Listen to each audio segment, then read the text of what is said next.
Hamiltonian heat conduction, the energy equation, to solve this partial differential equation using subcustom variables, to do everything, and then you do an infinite sum. The student asks the question, why do you do this infinite sum? Of course, absolute answers, but he's not very satisfied with the answer. And then we were discussing it over those cups of tea that he was talking about yesterday. And when I had to take the mathematics course, that question was nagging, and then finally, in the attempt to answer this question in a proper way, the book came out in the shape that it was. So, I mean, in some sense, we had a lot of time to discuss these things and make sure we were satisfied with the answers that we gave our students and things like that. Let me jump into the talk. So what I'm going to talk about is some work which we've been doing where there is a potential for translational work, and I'm going to talk about the R and the I, the research and the innovation part of this. So we've been working on using electrochemical principles in a microfluidic device for doing rapid antibiotic susceptibility testing. So basically, today, what happens when a person has a bacterial infection is he goes to the doctor and he takes a urine sample or blood sample and gives it to the lab for testing. And it takes about 3 days for the culture test results to come. And the patient is basically suffering in pain because the doctor doesn't know what is the specific antibiotic that he has to give. He possibly gives a broad spectrum of antibiotics. And if the antibiotic is not correct, it's not working, and the immune system is basically going to fail because the bacteria get resistant to that antibiotic, and you have to go for stronger and stronger antibiotics. So the question we were asking is it possible to come up with a method by which we can identify the right antibiotic which has to be used, which has to be prescribed by the doctor, maybe within 3 to 6 hours, okay? As quickly as possible. So that's what we mean by saying rapid antibiotic susceptibility testing. So AST is antibiotic susceptibility testing. And you can see the problem of AMR, the antimicrobial resistance, is quite a leading problem for the mortality is concerned. I mean, AMR and cancer are right on top as the leading cause for deaths. And so this is a very serious problem, and what we need to do is develop methods by which the right antibiotic is going to be identified. So we want to move away, and the reason why it takes 3 days is because the gold standard test is based on a culture test, and they wait for the bacteria to grow and then do the testing.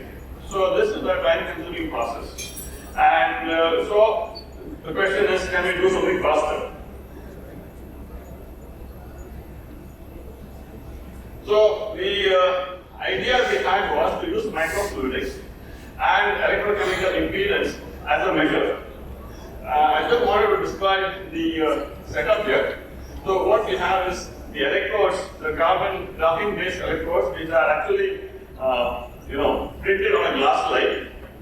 And we have a PDMS channel which is having the microfluidic channel through which we inject the sample. And this is pasted on the glass electrodes. So the idea is that you can, and we were focusing mainly on urinary tract infections.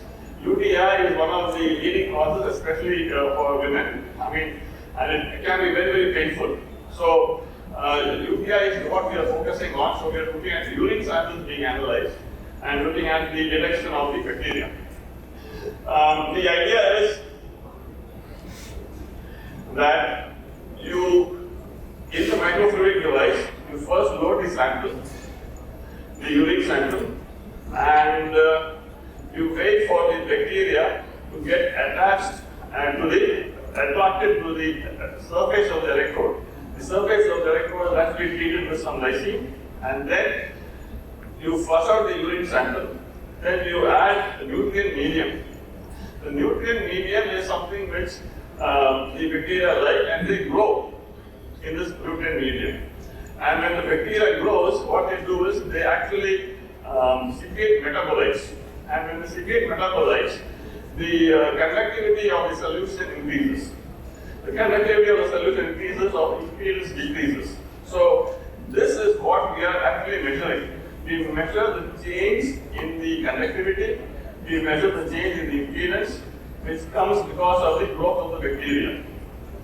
The other important thing is, it is necessary to do this in a microfluidic system because that's when your sensitivity goes up. Because if you do it in a big system, the change in the conductivity, the change in the impedance is going to be very negligible, so you won't be actually able to measure it. So we've done a lot of optimization studies to decide what should be the thickness of the electrode, what should be the thickness of the microfluidic channel, what should be the dimensions of the microfluidic channel, so that we can actually do the get a good representative measurement. Okay. And so what you see at the bottom is what is called the Nyquist plot, and this is basically a measure of the impedance. You can see the plot, the way it looks is a semicircle, and then there's a straight line. So the junction between the straight line and the semicircle is the one which is a measure of what we call the charge transfer resistance. And this charge transfer resistance is used as a method for determining whether the bacteria is actually growing or not. So you see that the charge transfer resistance actually shifts to the left because of the growth. So when there is a bacteria in a sample and there is growth, you see there is going to be a shift in the RCT, and that's an indication that bacteria are thriving. So this is the concept.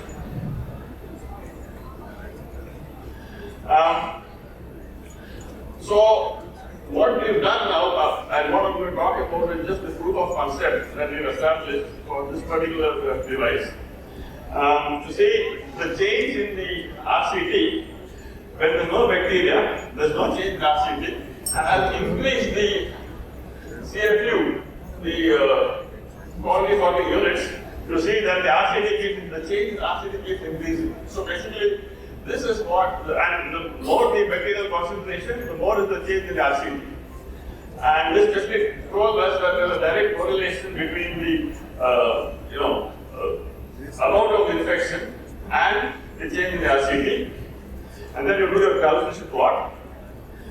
This particular plot is basically to tell you how things are when the bacteria is susceptible to, if the bacteria is susceptible to the antibiotic. So what you do is, you, along with the nutrient medium, you add the antibiotic as well. So the bacteria is going to get killed by the antibiotic. There is going to be no bacteria present, and there is going to be no change in the resistance. Whereas, if the bacteria is resistant to the antibiotic, you will see that there is a change in the resistance. Because the bacteria is still growing, and you will be able to see the change in the resistance. So this is an indication, and you are able to get this information within 6 hours. So which is a very fast method compared to the 3 days that you're looking at.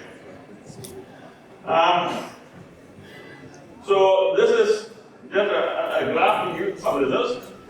This is the change in the when you have the urine sample without any bacteria.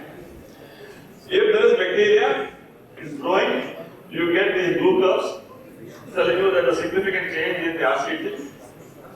And if you add the antibiotic and it's susceptible, you see that there's a change in the delta. So this is the kind of information that we are using. This is the kind of technology which we've developed for identifying this thing.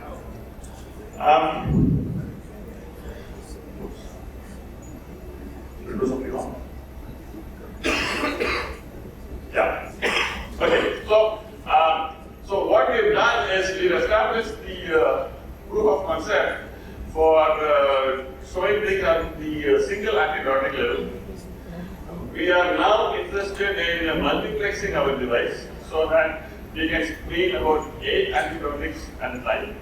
We are interested right now in making things more automatic so that it can be easily handled by any operator. We don't need a very skilled person to operate this thing. So proof of concept is established.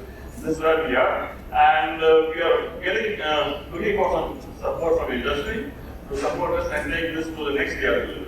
Thank you.